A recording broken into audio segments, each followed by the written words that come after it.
मङ्गलं भगवान् वीरो मङ्गलं गौतमो गणी मङ्गलं कुन्दकुन्दार्यो जैनधर्मोऽस्तु मङ्गलम् सर्वमङ्गलमाङ्गल्यं सर्वकल्याणकारकं प्रधानं सर्वधर्माणां जैनं जयतुशासनम् सहजानंद चैतन्य प्रकाशाय महीयसे नमो अनेकांत विश्रांति महिमने परमात्मने।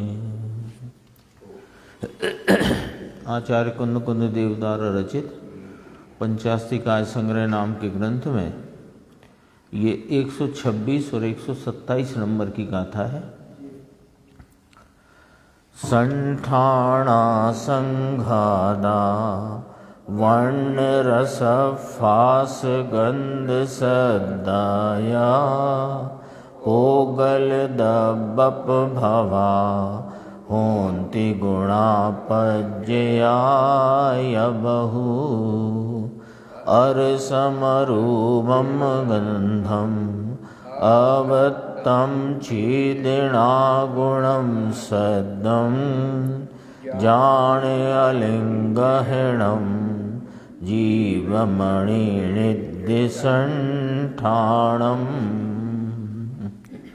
संस्थान अर संघात रस गंध वर्ण शब्द स्पर्श जो वे सभी पुद्गल दशा में पुद्गल दरव निष्पन्न है चेतना गुण युक्त आत्म अशब्द रस अगंध है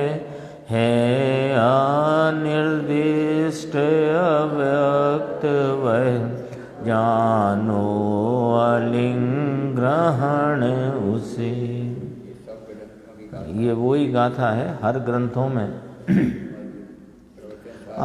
कुंद कुंद आचार्य के ग्रंथों में भी है और धवला में भी ये गाथा है ना। जान अलिंगहिणम उसमें 49 नंबर है समय सार में, 172 प्रवचन सार में है, 127 यहाँ है और शायद अष्टपाहुड़ में नंबर के मुझे ख्याल नहीं है उसमें भी गाथा है, नियम सार में भी, सभी ग्रंथों में और धवला में भी है। ये समझो मूल जीव द्रव्य की मूल व्याख्या है। और अमृतचंद्र आचार्य ने इस ग्रंथ की अपने 3 टीकाएं सामने आती हैं। 49 गाथा में अव्यक्त के 6 बोल की मुख्यता लेकर के वहाँ चर्चा की और प्रवचन सार में अलिंग ग्रहण के 20 बोलों से इसकी चर्चा की और यहाँ पर भी इसकी चर्चा अजीव और जीव के भेद ज्ञान के संदर्भ से की। यहाँ 126 गाथा इसके साथ टीकाकार आचार्य ने इस गाथा को 126 के साथ रखा टीका करते हुए और इस प्रकार उन्होंने अजीव और जीव के भेद ज्ञान की, विशिष्ट भेद ज्ञान की चर्चा, क्योंकि ये 9 पदार्थ का जो वर्णन है तो कहा कि जीव और अजीव 2 मूल पदार्थ हैं, तो उन 2 मूल पदार्थों में 2 हैं वे, तो अजीव अजीव है और जीव जीव है, जीव से अजीव नहीं और अजीव से जीव नहीं। इस हेतु से यहाँ पर इसका खुलासा स्पष्टीकरण आचार्य परमात्मा ने किया। देखो इसका अन्वयार्थ पढ़ते हैं। संस्थानानि है ना, सम चतुरस्त्रादि संस्थान, संघात यानी औदारिक शरीर संबंधी संघात, संघात माने मिलना, संस्थान तो ये समचतुरस्त्रादि संस्थान, ये शरीर जो अपना इस प्रकार के आकार हैं, और उनमें ये कैसे हुए हैं कि संघात से हुए हैं, अनंते पुद्गल परमाणुओं के मिलने से हुए हैं। और वे कैसे हैं कि वर्ण, रस, स्पर्श, गंध और शब्द ऐसे जो बहुत गुण और पर्याय हैं, वे पुद्गल द्रव्य निष्पन्न हैं। देखो इधर से चलो, वापस चलो। ये जो बहुत गुण और पर्याय दिखाई देती है, स्पर्श, वर्ण, रस, स्पर्श, गंध, शब्द, और ये शरीर आदि अनेक परमाणुओं के मिलन से बने हुए, और उनके ये संस्थान, ये जो कुछ भी दिखाई देता है वे अनेक प्रकार के गुण और अनेक प्रकार की पर्याय दिखाई देती हैं, जो मूर्तिक हैं, जो वर्ण, रस, स्पर्श, गंध, शब्द रूप हैं, वे सब पुद्गल द्रव्य निष्पन्न हैं, पुद्गल द्रव्य से उत्पन्न हैं। जीव ने इनका कुछ भी नहीं किया है। तो गति नाम कर्म तो जीव ने ही बांधा था, उस तो कहा गति नाम कर्म से भी नहीं है ये शरीर आदि संस्थान। वास्तव में तो ये उन पुद्गल, जो पुद्गल परमाणु यहाँ है ना, उन पुद्गल परमाणुओं की योग्यता से हुए संगात नाम मिलन से यह इस प्रकार का संस्थान दिख रहा है। इसमें निमित्त गति नाम कर्म है, और हाँ निमित्त है। और गति नाम कर्म जीव का है कि नहीं, जीव के परिणामों के निमित्त से गति नाम कर्म है। तो जीव का और इन अजीवों का कहीं किसी प्रकार से कोई संबंध नहीं है। यानी इस बात को अपन इस प्रकार भी जान सकते हैं, समझ सकते हैं कि जीव और इन पुद्गलादि अजीव में सर्वथा सर्वदा कोई संबंध नहीं है। हाँ, कोई संबंध नहीं है। निमित्त नैमित्तिक नहीं, निमित्त नैमित्तिक संबंध जो कहा वो संबंध नहीं है, ये कहा। निमित्त नैमित्तिक संबंध कहा तो संबंध नहीं है, ये ही तो कहा। यदि व्यापक संबंध कहा होता तो हम मानते कि ये व्यापक है और ये जो दिखाई देता है ये जीव का व्याप्य है। तो व्यापक तो जिनवाणी ने कभी नहीं कहा। निमित्त नैमित्तिक कहा, उसका अर्थ ही है कि कोई संबंध नहीं है, है ना। अब देखो अगली 127 गाथा। जो अरस है, अरूप है तथा अगंध है, अव्यक्त है, अशब्द है, अनिर्दिष्ट संस्थान है, अर्थात जिसका कोई संस्थान नहीं कहा गया, ऐसा है ये जीव। देखो जीव का जितना वर्णन जिनवाणी में देखोगे, असंख्यात प्रदेशी अमूर्तिक प्रदेशों का पुंज है। कोई इसका संस्थान नहीं कहा गया, कोई इसका ऐसा मूर्तिक आकार नहीं कहा गया, है ही नहीं तो कैसे कहेंगे, है ना। और इसमें एक शब्द आया देखो, अरस, अरूप तथा अगंध है। ये बात तो अपने ख्याल में आई जाती, टीका में बहुत विस्तार है। रस नहीं है, रूप नहीं है, गंध नहीं है, और अव्यक्त है। तो जैसी मूर्तिक पर्याय व्यक्त होती हैं ऐसी इसकी कोई पर्याय नहीं है, इसलिए अव्यक्त है। और अशब्द है, शब्द रूप नहीं है। अनिर्दिष्ट संस्थान है, अर्थात जिसका कोई संस्थान नहीं कहा, ऐसा है। फिर कहा यदि ये नहीं है, ये नहीं है, ये नहीं है, ये नहीं है, तो है कैसा साहिब कि चेतना गुणम अलिंग ग्रहणम जीवम जानी ही। चेतना गुण वाला है और इंद्रियों द्वारा अग्राह्य है, उसे जीव जानो। कितनी सुंदर गाथा है। हाँ, इंद्रियों के संदर्भ में व्यक्त लिया था ना पिछली गाथा में, वे व्यक्त भाव हैं और ये अव्यक्त है। जैसे मूर्तिक परिणाम ये व्यक्त दिख रहा है ना, ऐसे आत्मा का कोई परिणाम मूर्तिक रूप से दिखता नहीं, तो अव्यक्त है। आएगा टीका में, देखो टीका देखते हैं। दो बात तो इस गाथा में से अपने को समझो बीज रूप सूत्र रूप से ग्रहण करनी चाहिए कि मैं जीव द्रव्य हूँ जिसका कोई संस्थान नहीं है, ऐसा असंख्य प्रदेशी अमूर्तिक प्रदेशों का पुंज चेतना गुण वाला तत्व है, वस्तु है, जो इंद्रियों द्वारा ग्रहण नहीं होता, उसे जीव जानो। इससे स्पष्ट व्याख्या क्या होगी? टीका, जीव पुद्गल के संयोग में भी, हाँ तब तो इतनी चर्चा एक साथ करी, 126 127 दो गाथाएं यहाँ पर रखकर बात करें।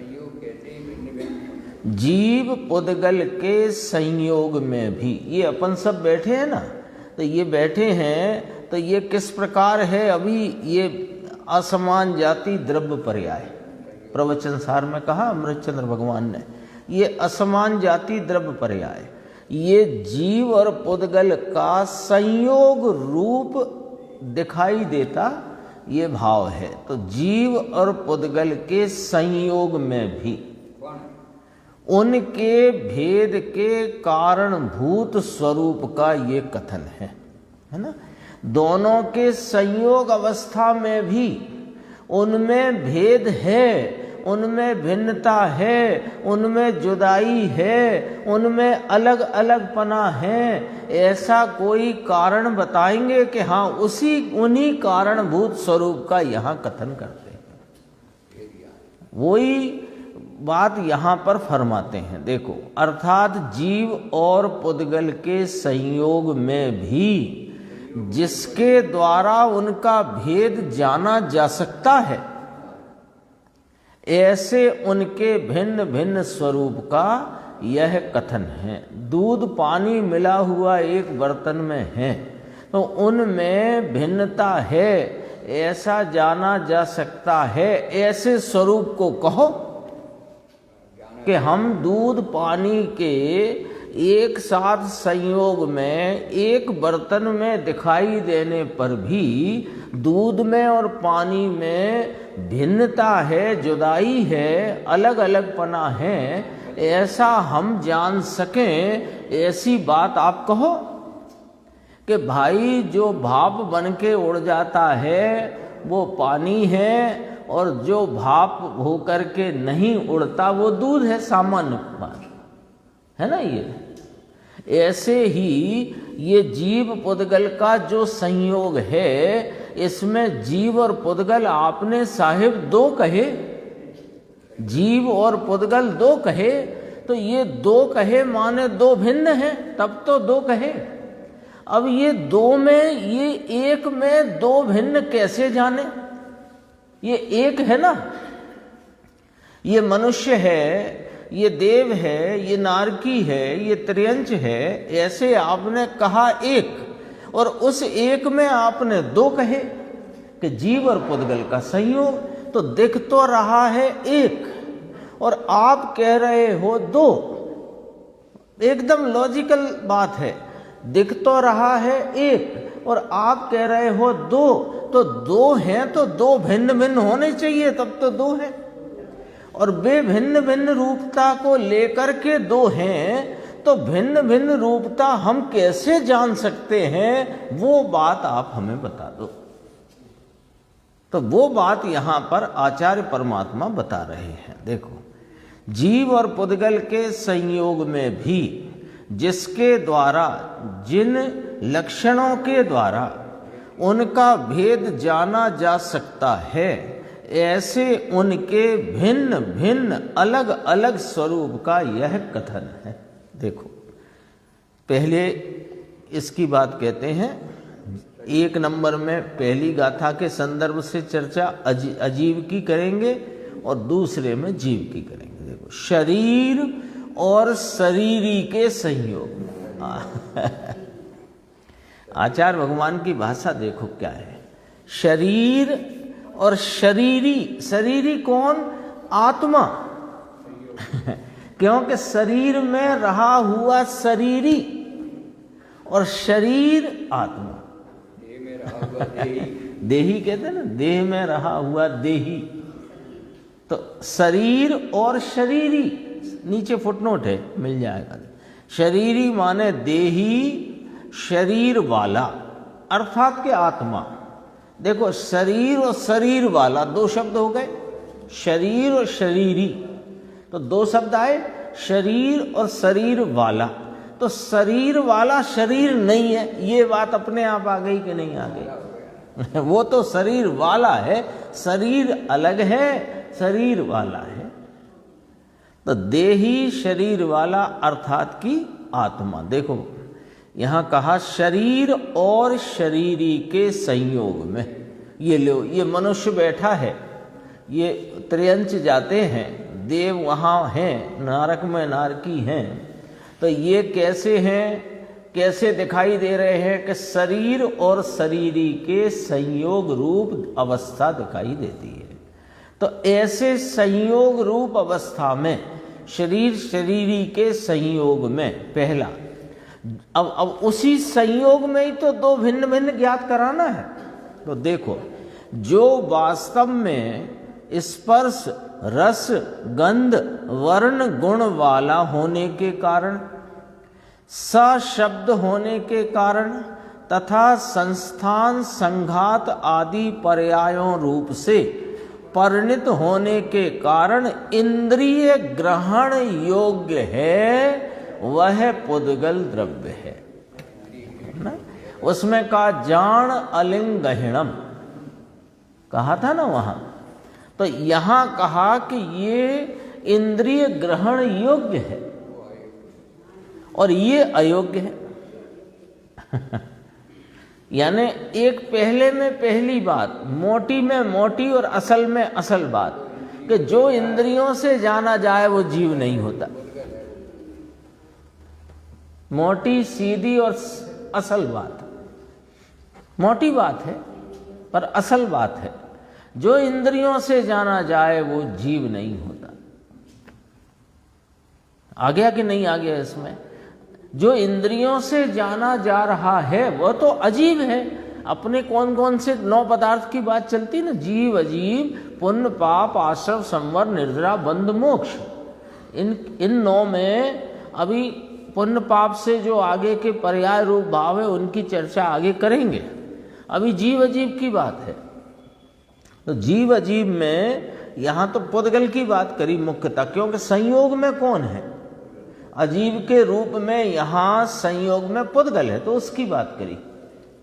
जो वास्तव में स्पर्श रस गंध वर्ण गुण वाला होने के कारण, सशब्द होने के कारण तथा संस्थान संघात आदि पर्याय रूप से, संस्थान माने इस प्रकार के ये शरीर आदि के आकार, और संघात आदि माने ये परमाणु अलग से तो इंद्रिय ग्रहण नहीं होता।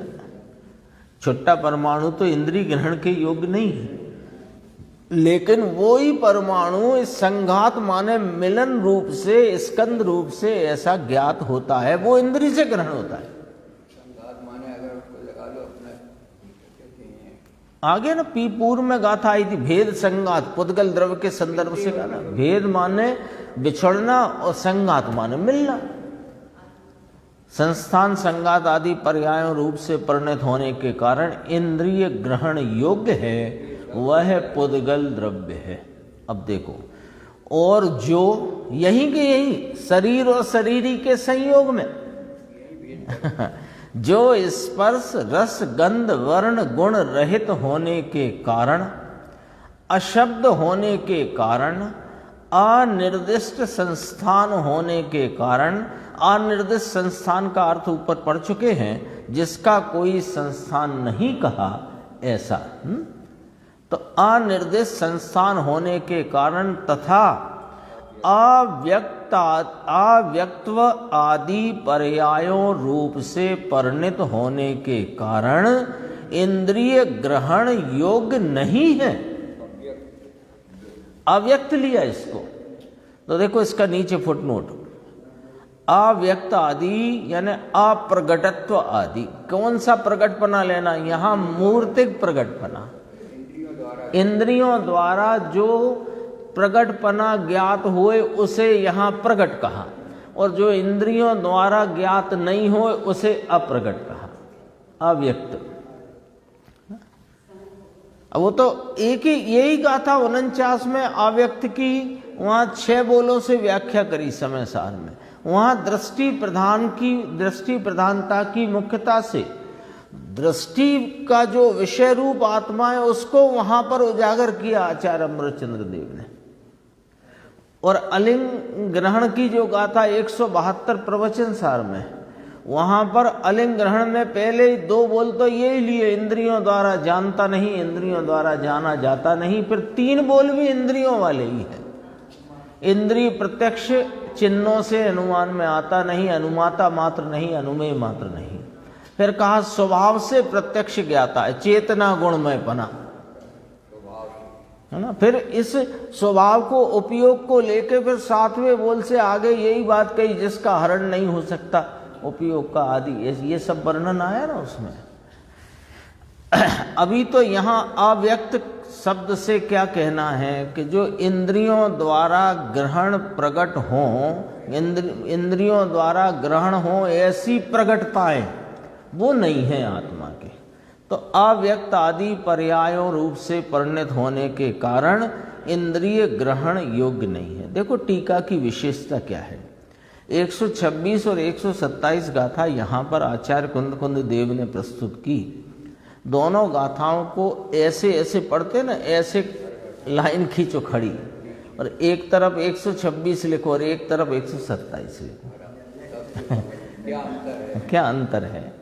पहले बचपन में ना अंतर बताओ तो ऐसे बताते थे अंतर। ये देख लो ऊपर से, जो स्पर्श रस गंध वर्ण गुण वाला होने के कारण, यहाँ कहा जो स्पर्श रस गंध वर्ण गुण रहित होने के कारण, ऊपर कहा सशब्द होने के कारण, यहाँ कहा अशब्द होने के कारण, वहाँ कहा संस्थान संघात आदि पर्यायों रूप से परिणत होने के कारण, यहाँ कहा अनिर्दिष्ट संस्थान होने के कारण, तथा 2 बातें, अव्यक्त आदि पर्यायों रूप से परिणत होने के कारण।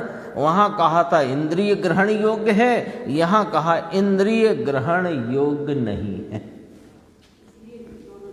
हाँ, यहाँ ये वाली शैली है, यहाँ पुद्गल और जीव का इस है ना, ये एक पहली पंक्ति में ही पूरा यहाँ पर बोल दिया कि हम क्या कहने वाले हैं।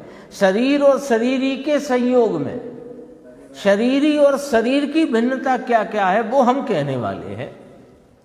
शरीरी नाम आत्मा, और शरीर माने जहां आत्मा रहा है। फिर कोई 108 नंबर की गाथा याद करो कि जीव कौन के जीव चेतना गुण स्वरूप अपने उपयोग लक्षण द्वारा लक्षित हो ऐसा है। तब उसके 2 भेद करे, संसारी और सिद्ध।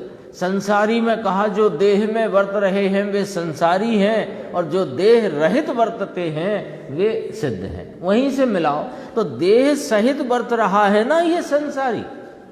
तो संसार की अवस्था में अर्थात शरीर और शरीरी के संयोग में शरीर और शरीरी नाम आत्मा की भिन्नता कैसे ज्ञात होगी प्रभु? कि हम बताते हैं आपको ऐसे ज्ञात होगी कि जो तुम्हें दिख रहा है स्पर्श रस गंध वर्ण के और शब्द आदि परिणाम रूप, और ये जो इस प्रकार के आकार संस्थान रूप जो कि इंद्रिय ग्रहण से या इंद्रियों द्वारा जाना जा सकता है, भैया वो तो पुद्गल द्रव्य है।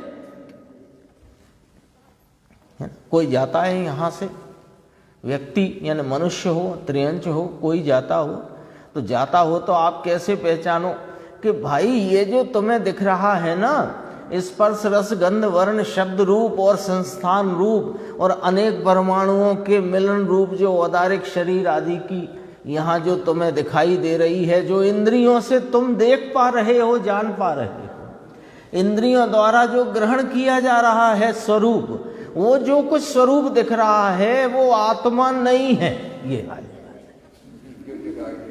अद्भुत है गाथा ने। आचार्य परमात्मा ने कितनी स्पष्टता से वस्तु व्यवस्था का यहाँ निरूपण किया है। एक ही ग्रंथ नहीं, हर ग्रंथ की ऐसी ही स्थिति है, ऐसी ही महिमा है। फिर देखो, ये तो आपने साहब ये कह दिया कि शरीर तो इंद्रिय ग्रहण योग्य है, और जो वहीं रहा हुआ इंद्रियों द्वारा ग्राह्य नहीं, जो इंद्रियों द्वारा ग्रहण होता नहीं, वह आत्मा है, ये तो आपने कह दिया। अब वो इंद्रियों द्वारा तो ग्रहण हो नहीं रहा, तो हम उसे ग्रहण कैसे करें? अब दूसरा सवाल खड़ा हो गया। यहीं के यहीं ये शरीर और शरीरी के संयोग रूप अवस्था में, जो एक अवस्था रूप दिखने पर भी दो पना है, शरीर और शरीरी, देह और देही, आत्मा और शरीर, ये दो पना है, दो भिन्न भिन्न पना है, दो अलग अलग द्रव्य हैं। तो इसमें आपने इसकी तो हमें बता दी कि ये तो स्पर्श रस गंध वर्ण शब्द आदि और संस्थान संगात रूप ये जो आकार प्रकार दिखता है, ये तो इंद्रिय ग्रहण के योग्य है। सो ये तो आपने बता दिया, तो हम इसे तो समझ लिया हमने। और आत्मा आपने ऐसी कही कि ये इंद्रिय ग्रहण के योग्य नहीं है, तो अब वो कैसे ग्रहण हो, ये भी तो कहो,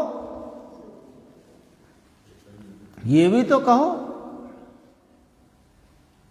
तो कहा कि सुनो, वह चेतना गुणमय पने के कारण कैसे ग्रहण होगा कि उसमें चेतना गुणमय पना है, वो जानन स्वरूपता का पिंड है, वो जानने देखने रूपता से प्रवर्तित है, सदा काल सदैव त्रिकाल, वो सदैव सदा काल जानन देखन जानन देखन जानन देखन जानन देखन जानन जानन जानन जानन जानन जानन का एक रूप त्रैकालिक ध्रुव प्रवाह स्वरूप है। मिलाओ 15वें नंबर की गाथा नियम सार की, है ना। ये देखो, चेतना गुणमय पने के कारण रूपी तथा अरूपी अजीबों से, अब बात तो अजीब से उनसे भी तो भिन्न कराना है। यहाँ तो इंद्रिय ग्रहण कह करके आपने पुद्गल अकेले से कराया था, तो फिर क्या आकाश आदि रूप मान लें कि नहीं? नहीं, रुको भाई वे उनमें चेतना गुण नहीं, तो चेतना गुणमय पना है ना, असाधारण भाव, ऐसा असाधारण जिसको समय सार के परिशिष्ट में जब पूछा, आचार्य भगवान ने स्वयं ही प्रश्न उपस्थित किया कि सिर्फ ज्ञान स्वरूप ही है क्या आत्मा, अन्य गुण स्वरूप नहीं है? तो कहा कि अन्य अनंत गुण स्वरूप आत्मा ज्ञान असाधारण स्वयं संवेद्यमान लक्षण वाला है। उसमें जो असाधारण कहा, उस असाधारण पने से वह सर्व 5 द्रव्यों से न्यारा कर दिया।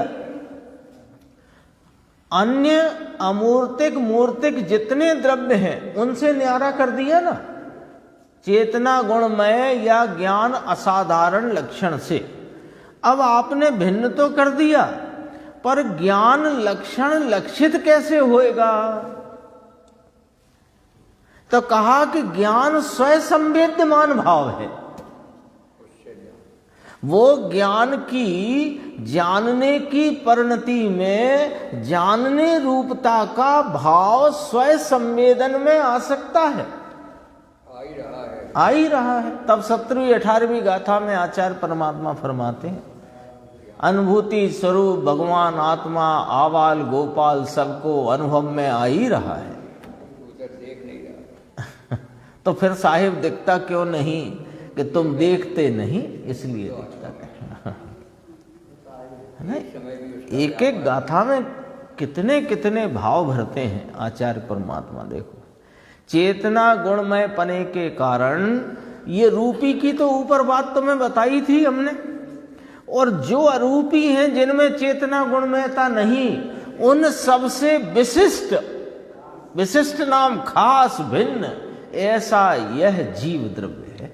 देखो नीचे फुटनोट पढ़ते हैं अपन, विशिष्ट का, भिन्न, विलक्षण, खास प्रकार का विशिष्ट जीव द्रव्य है। आता क्यों नहीं है? क्योंकि अपन जो दिखाना भाई अपना पना मान कर, इति श्री बस ये देखो, ये पुद्गल को भी जान रहा है ना अभी, तो ये पुद्गल जो जानने में आ रहा है वो दरअसल में ज्ञान में जानने में आ रहा है। ज्ञान का व्यापार, वो ज्ञान अपनी सत्ता में रह करके ज्ञान की सामर्थ्य के परिणमन में ही तो ये जानने में आ रहा है, जिसे तुम जीव जान रहे हो। जिसे तुम जीव जान रहे हो वो शरीर आदि को जानने वाला तो ज्ञान है, शरीर थोड़ी।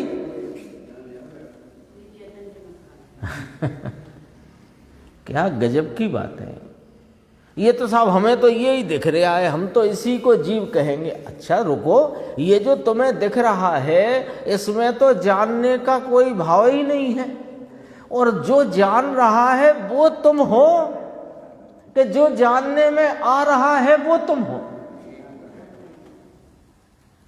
जो कुछ बाहर में देखा उसी अपना मान। भूल इसलिए ही है कि वो तभी तो 17वीं 18वीं गाथा याद की वहाँ, उसमें पूजन में भी, सिद्ध पूजन में भी ली, और स्थान स्थान पे गुरुदेव भी याद दिलाते हैं अपने को। अनुभूति स्वरूप भगवान आत्मा आवाल गोपाल सबको अनुभव में आ ही रहा है। तो साहिब दिखता क्यों नहीं कि तेरा लक्ष्य उधर नहीं है। तेरा लक्ष्य जो जानने के कार्यक्रम में, जानने की क्रिया में, जानने का जो कार्य हो रहा है उसमें जो जानने में आया तू वहां मग्न हो जाता है। जो जानने में आया वहां मग्न हो जाता है। तभी कहा ना, अरे पाकर खोया भगवान। जानने में ये मैं था वो तो भूल गया, जो जानने में आया बस वो तो अपने को गेय रूपता से, गेय रूप अपने को अनुभव करता है ज्ञान स्वरूप। तो ज्ञान कैसे गेय बने कि स्वयं संवेद्यमान है ना।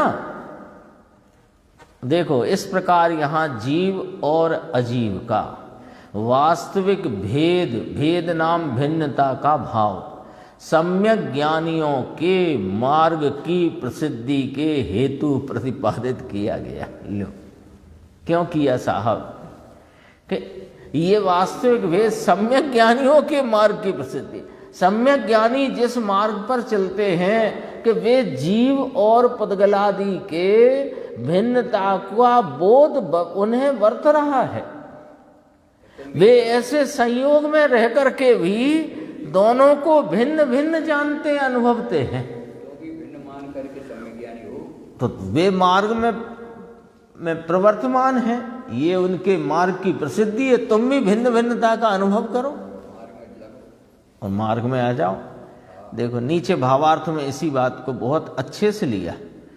अनादि मिथ्या वासना के कारण जीवों को यानी हमको स्वयं कौन है उसका वास्तविक ज्ञान नहीं है, और अपने को शरीर आदि रूप मानते हैं। आई बात ख्याल में आई? क्या कह दिया? यही भूल है। यानी कोई कहे कि ये भवरोग लगा है, तो भवरोग क्यों लगा है? कि इसलिए लगा है। भवरोग है ना, भव में भ्रमण करने का रोग ही तो कहा इसको, क्योंकि स्वरूप में नहीं है भव भ्रमणपना। ये तो भव के भाव से भिन्न मुक्त स्वरूप वस्तु तत्व है। अभी तो जैसे शरीर है ना, तो पेट है, कंधे हैं, गर्दन है, इसमें दुखना इसका स्वरूप नहीं है। जो दुखना माने उसमें वो उस प्रकार का वेदन तो जीव करे, पर उस प्रकार की जो अवस्था रोग रूप हुई है, वो रोग रूप अवस्था वास्तव में शरीर का स्वरूप नहीं है। शरीर का स्वरूप निरोग होना है, निरोग रहना है। तो जो रहना है वैसा नहीं रहकर अन्य प्रकार रहे, उसका नाम रोग। समझ गए ना? जैसा उसका स्वरूप मूल है वैसा ना रहकर अन्य अवस्थाओं में वर्तन करे, प्रवर्तन करे, उसका नाम रोग। और ये जीव जो है वो स्वयं तो भव के भाव के अभाव स्वरूप है, लेकिन इसको ये अवस्था में इसकी भव भव के भ्रमण रूप संसार चल रहा है, तो ये रोग हुआ। और ये रोग का कोई कारण तो कहो कि सुनो, अनादि मिथ्या वासना के कारण जीवों को स्वयं कौन है उसका वास्तविक ज्ञान नहीं है और अपने को शरीर आदि रूप मानते हैं।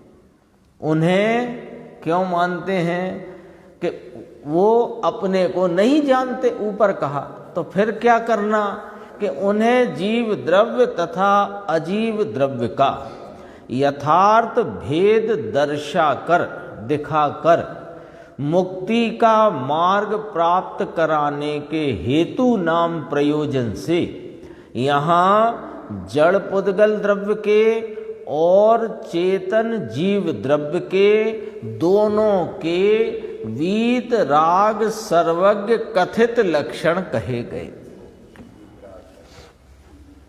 आचार्य परमात्मा कहते हैं हम तो जो जिनेन परमात्मा ने कहे हैं वो हम आपको कह देते हैं, और हमने भी वैसा ही अनुभव किया है। जो जीव उन लक्षणों को जानकर, भावार्थ बहुत गंभीर है ना, बहुत सरल है पर गंभीर बात कही। जो जीव उन लक्षणों को जानकर, यानी पुद्गलादि को पुद्गलादि रूप जानकर और चेतन वस्तु आत्मा को जीव रूप जानकर अपने को, अब देखो वजन, स्वतः सिद्ध स्वतंत्र द्रव्य रूप से पहचान कर, ये जो पंक्ति कही है ना, ये बहुत गंभीर बात यहां पर कह दी है। अपने को स्वतः सिद्ध स्वतंत्र द्रव्य रूप से पहचान कर। एक तो बात कहाँ से शुरू की कि शरीर और शरीरी के संयोग में ये जो कुछ भी शब्द रसगंध वर्ण वाला जो दिख रहा है, संस्थान आदि आकार वाला दिख रहा है, ये पुद्गल द्रव्य है, और वहाँ अरस अगंध अरूप वाला जो है जिसका कोई संस्थान निर्दिष्ट नहीं कहा गया है, जिसकी पर्याय ऐसी प्रकट नहीं है जो इंद्रियों द्वारा ग्रहण हो, वो जीव है। इतना कह कर के ये कहा ना सर्वज्ञ कथित लक्षण कहे गए। अब पर वो लक्षण से करना क्या कि लक्षण से भिन्नता तो जान ही लेना, और भिन्नता जानते हुए ये भी जान लेना कि वो द्रव्य जीव और पुद्गल दोनों द्रव्य स्वतंत्र हैं। तो अपने को, अपनी बात है ना, तो अपने को नाम जीव को स्वतः सिद्ध है, किसी के द्वारा बनाया गया नहीं और किसी से सिद्ध हो ऐसा नहीं, अहेतुक तत्व है, स्वतः सिद्ध स्वतंत्र द्रव्य रूप। इस एक पंक्ति में वजन इतना दे दिया है आचार्य परमात्मा ने कि जो कुछ भी अभी संयोग में द्रव्य कर्म और नौ कर्म का जो कुछ भी परिणमन हो रहा है, उससे इस जीव द्रव्य का कोई परिणमन नहीं हो रहा है।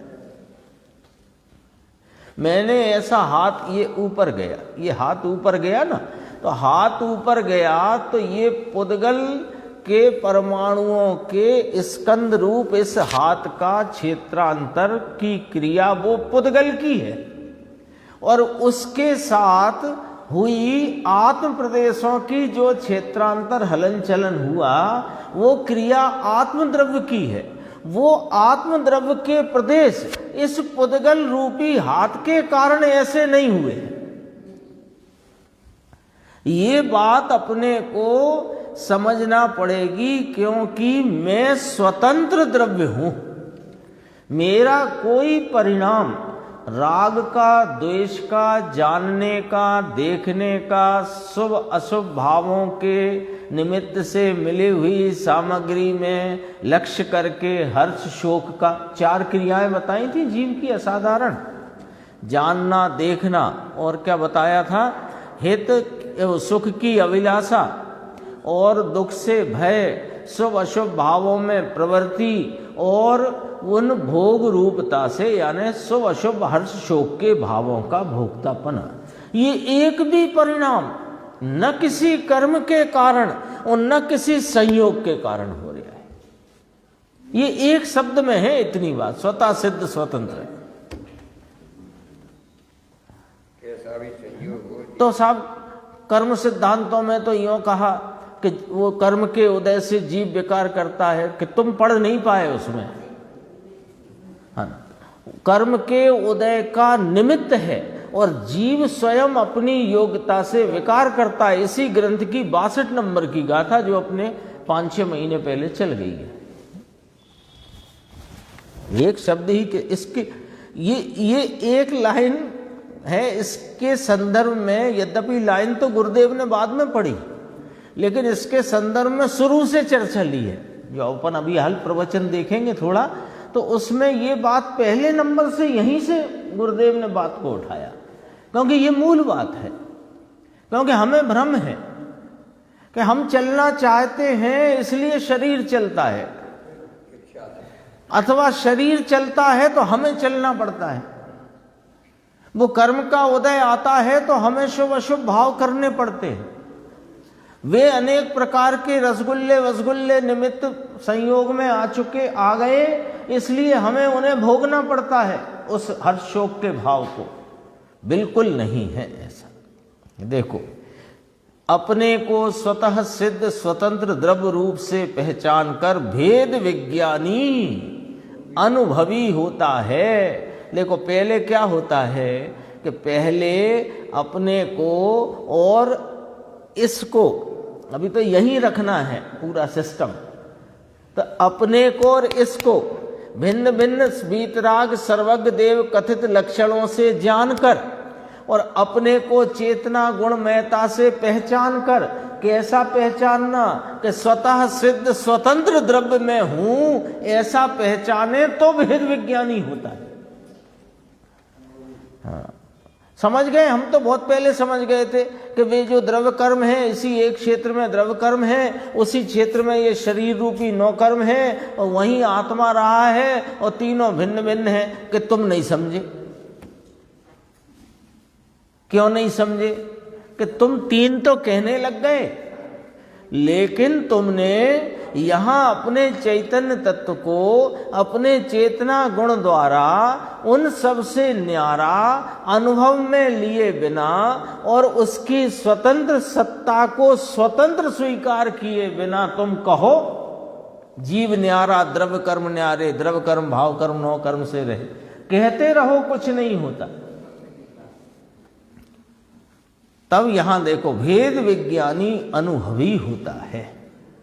वह निजात्म द्रव्य में लीन होकर, अब देखो निजात्म द्रव्य में लीन कौन होएगा? कि जो इस चैतन्य पदार्थ को स्वतः सिद्ध स्वतंत्र द्रव्य रूप स्वीकार करेगा। और इसको स्वतः सिद्ध स्वतंत्र द्रव्य कौन स्वीकार करेगा? कि जो इसे पुद्गल आदि अन्य द्रव्यों से भिन्न जानेगा। तो भिन्न कैसे जानेगा? कि चेतना गुणमयता से जानेगा।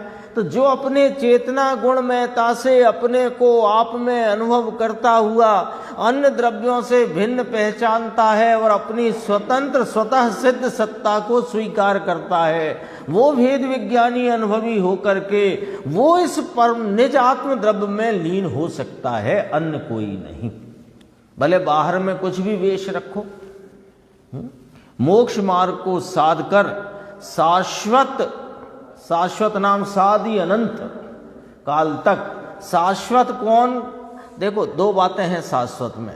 एक तो अपना जो सुख स्वरूप है वो शाश्वत, और उस सुख स्वरूप की जो प्रगटता परिपूर्ण हुई वो साधी अनंत शाश्वत, उस निराकुल सुख का भोक्ता सिद्ध पर्याय। देखो गुरुदेव का थोड़ा अपन देखते हैं, थोड़ी ये चर्चा और है। इस प्रकार अजीब पदार्थ का व्याख्यान समाप्त हुआ। देखो अधिकार जीव का तो पहले हो गया था, फिर अजीब पदार्थ का व्याख्यान चलता था। तो अजीब का व्याख्यान करते हुए ये अलिंग ग्रहण वाली गाथा यहाँ पर प्रस्तुत करी आचार्य देव ने। जिसको अजीव के साथ सम्मिलित करके अमरचंद्र आचार्य भगवान ने उसकी टीका करी। अब देखो, दो मूल पदार्थ कहे गए, जीव अजीव। अब उनके संयोग परिणाम से निष्पन्न होने वाले, लो हम तो पहले ही कह रहे थे, इनने भी कह दिया कि दोनों का संयोग परिणाम होता है। अरे संयोग परिणाम नहीं होता, संयोग में रहे दो द्रव्यों के जो भिन्न भिन्न परिणाम होते हैं।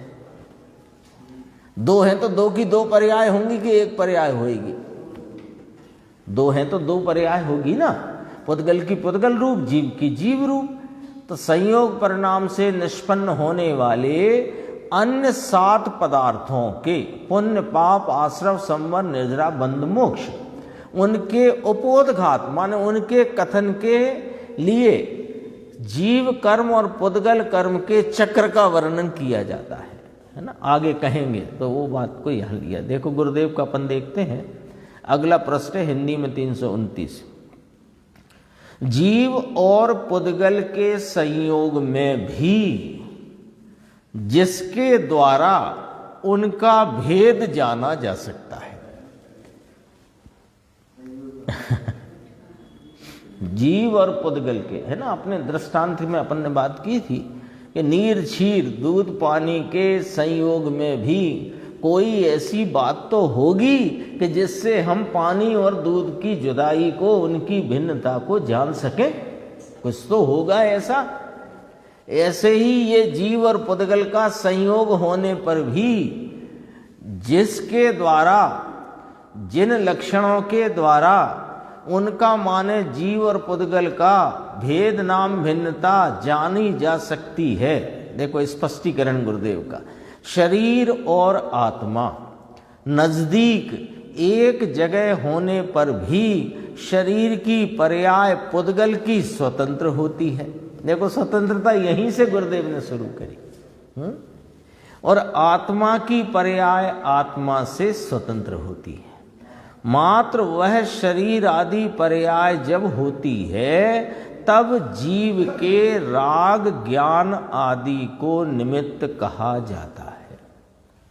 ये ऐसे हुआ ना। तो देखो ये हाथ ऐसे उठा, हाथ ऐसे उठा तो ये तो पुद्गल की पर्याय हुई। तो जब ये पुद्गल की ऐसी हाथ उठने रूप पर्याय हुई तो यहाँ जीव की पर्याय में दो काम हुए कि ये हाथ उठाने की इच्छा रूपी राग और हाथ उठने के का ज्ञान, दो काम हुए कि नहीं हुए? तो जो राग, इच्छा रूपी राग और वहाँ शरीर की होती हुए परिणमन क्रिया का ज्ञान, तो वे निमित्त हैं। और ये जीव की परिणति में राग और ज्ञान जो हुआ वो उस निमित्त का नैमित्तिक कहा गया। लेकिन दोनों कार्य स्वतंत्र हुए कि नहीं? ये हाथ का उठना स्वतंत्र और यहाँ इच्छा और जानने रूपता का परिणमन स्वतंत्र। हाथ उठा इसलिए हाथ जानने में आया उठता हुआ, ये बात सच्ची के गलत है ना। अभी यहाँ दरवाजे के सामने से कोई व्यक्ति निकल कर के गया तो वो व्यक्ति के निकलने रूप क्रिया या ये पत्तों के हिलने रूप क्रिया, उसका जानना यहाँ मेरे ज्ञान में हुआ। तो उन पत्तों के हिलने से मैंने जाना है कि मैंने मेरे जानने के कार्य को स्वतंत्र रूप से किया है और वे स्वतंत्र परिणम है। देखो यहीं से फांसे निकालना शुरू करो।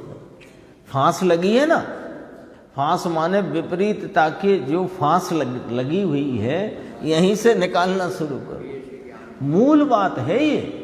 हमें इस ज्ञान सामर्थ्य स्वरूप ये होने पर भी जान रहे हैं। जानना एक समय को बंद नहीं हुआ। निगोद में रहा मात्र स्पर्श के विषय को जानने के जितना ही उघाड़ रह गया, तब भी जानना तो बना रहा, पर जानने में हमने ये माना कि उन गेयों से जानना होता है। देखो कितना स्पष्ट किया।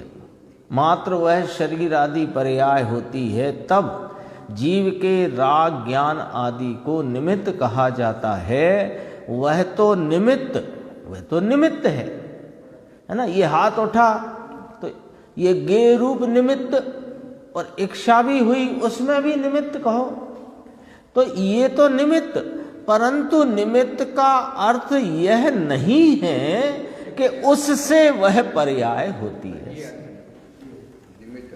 इसे कहते हैं तत्व ज्ञान का स्पष्टीकरण। हाथ को उठना पड़ा ऐसा बिल्कुल नहीं। तत्व का स्पष्टीकरण इसे कहते हैं।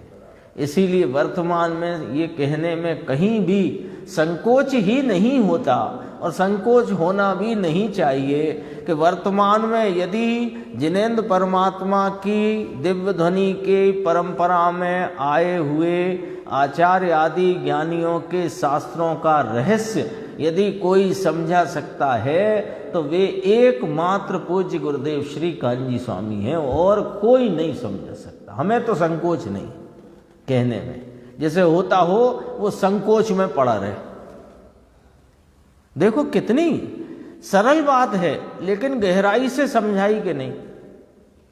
और अपनी जीव की पर्याय में, अब यहां भी तो कुछ पर्याय हुई ना, निमित्त में पर्याय हुई। ये हाथ उठा, ये तो निमित्त में डाल दिया। निमित्त में क्यों डाल दिया? अरे ये हाथ की तरफ से कहेंगे तो हाथ का ये उपादान, लेकिन जीव की जानने की अपेक्षा कहेंगे तो ये निमित्त और जानना उपादान।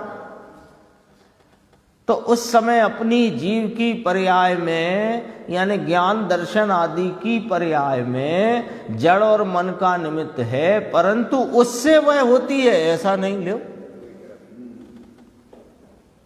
आंखें का अवलंबन है चक्षु इंद्री का और मन का, तो उनसे होता है ज्ञान। यदि उनसे होता है तो जहां आत्मा नहीं और आंखें हैं वहां क्यों नहीं होता है?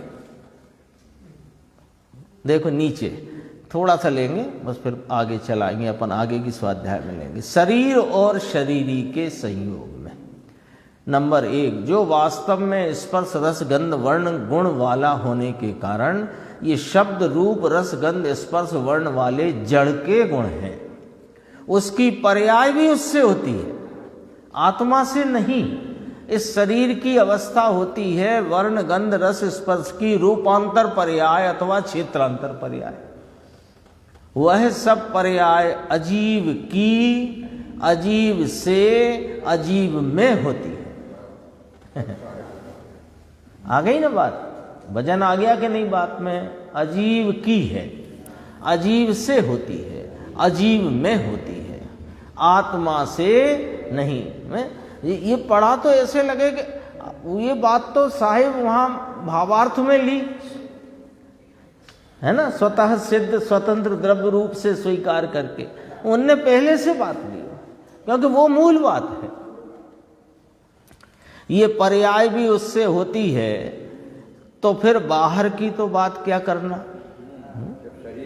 जब शरीर की ही पर्याय शरीर से होती है, आत्मा से नहीं, तो अन्य द्रव्य की ये मैं ये दरवाजा बंद कर दूं और ये बेंच इधर से उधर रख दूं और रोटी फूली हुई बना दूं और जली हुई ना हो जाए और जली हुई बना दूं, ये तुम कहां से लाए? दूध और पानी जो मिला गाय के स्तन से आया, वो ये नहीं हुआ। हाँ, अन्न की क्या क्या कथा कहे?